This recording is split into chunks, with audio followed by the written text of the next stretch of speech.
좋은 아침입니다. 마태복음 2장 1절에서 6절 말씀 보겠습니다. 1절 헤롯 왕 때에 예수께서 유대 베들레헴에서 나심에 동방에서부터 박사들이 예루살렘에 이르러 말하되 2절 유대인의 왕으로 나신 이가 어디 계시냐 우리가 동방에서 그의 표를 보고 그에게 경배하러 왔노라 하니. 자, 예수님께서 나셨을 때 그의 탄생을 축하하기 위해서 동방으로부터 귀인이 이제 찾아온 내용이 기록되어 있습니다. 다시 말하면 공식적으로 예수 그리스도의 탄생을 축하한 것은 언약의 후손인 유대인이 아니라 멀리 이방으로부터 온 동방의 박사들이었다는 것입니다. 동방의 박사들은 어떻게 메시아의 탄생을 알고 축하할 수 있었을까요? 이것은 사실 노아 홍수 이전까지는 인류는 동일한 역사를 가지고 있고 동일한 예언을 가지고 있었죠. 또 그 동일한 구원에 대한 갈망과 메시아에 대한 기다림이 있었기 때문입니다. 게다가 특별히 동방 지역은요, 유대인들이 포로 잡혀갔던 지역이고요. 동방 박사라고 했는데 사실 바벨론의 박사의 제일 어른이 우리가 지금까지 묵상했던 다니엘이잖아요. 다니엘을 통하여서 다니엘의 역량을 통하여서 메시아에 대한 예언이 사실은 이 동방 지역에 좀 더 구체적으로 전수된 것으로 보입니다. 어쨌든 이들이 동방으로부터 멀리서 이제 메시아의 탄생에 대해서 축하하러 오게 되었는데요.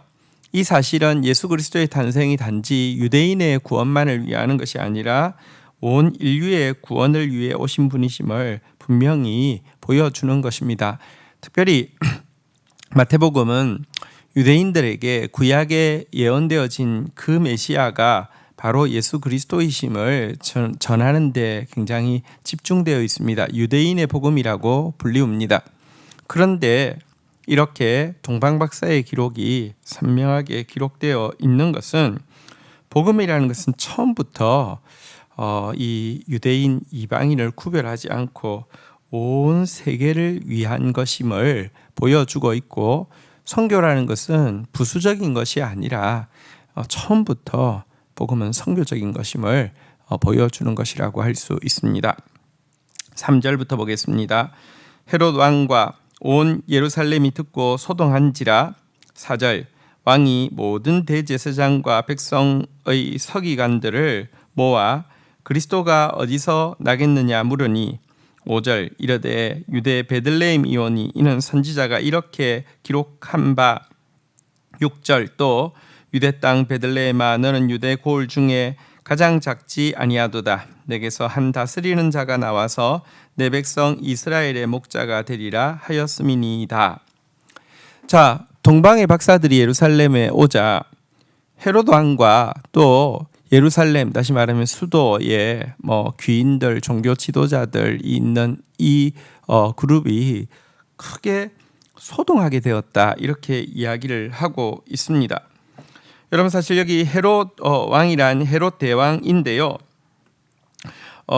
헤롯 대왕은 나이가 들어갈수록 왕위에 대한 집착과 과대망상증에 사로잡혀서요, 이미 그의 아내와 그의 두 아들까지 살해한 바 있는 인물입니다.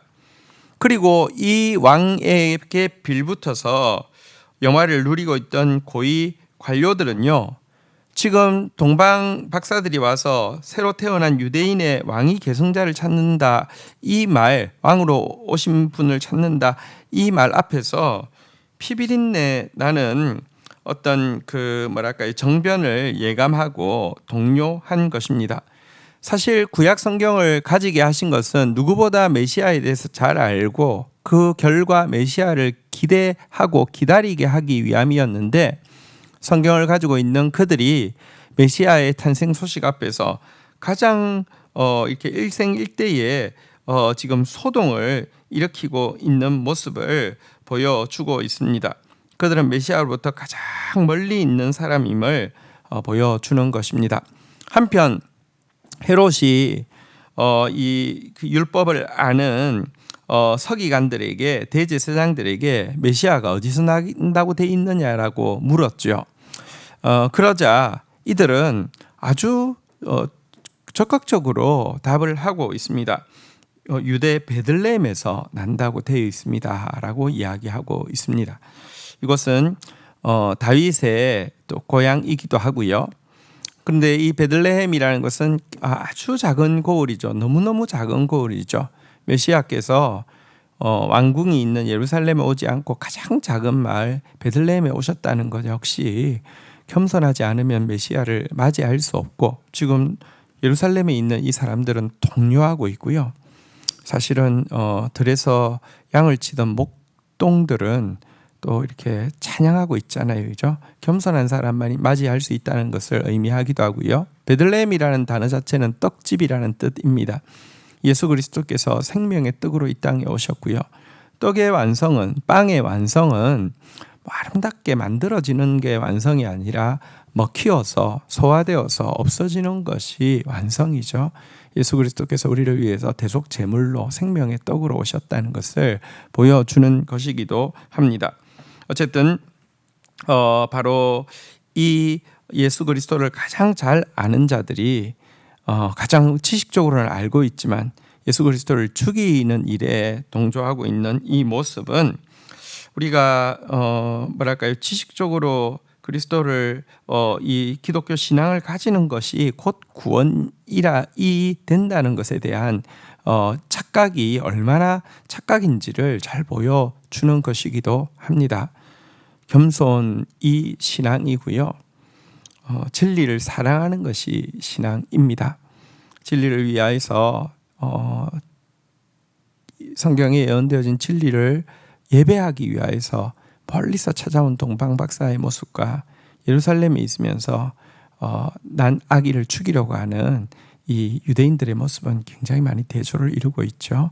참된 겸손, 참으로 진리를 사랑하는 사람들 되어서 우리를 위해서 오신 예수 그리스도의 복음을 온전히 누릴 뿐 아니라 또 온전히 전하는 저와 여러분들이 되셔야 되겠습니다. 주신 말씀 붙잡고 기도하며 나가도록 하겠습니다. 하나님 감사합니다. 예수 그리스도는 온 인류의 유일한 구원의 길입니다. 시대가 어둡습니다. 인간이 만들어 놓은 제도가, 그리고 인간이 발전시켜 놓은 과학이 얼마나 한계가 많고 허망하고 도리어 우리를 파괴할 수 있는지를 느끼고 있습니다. 유일하신 구원의 주님, 그리고 만민을 위한 구원의 주님, 우리 가운데 찾아오신 것을 인하여서 감사합니다.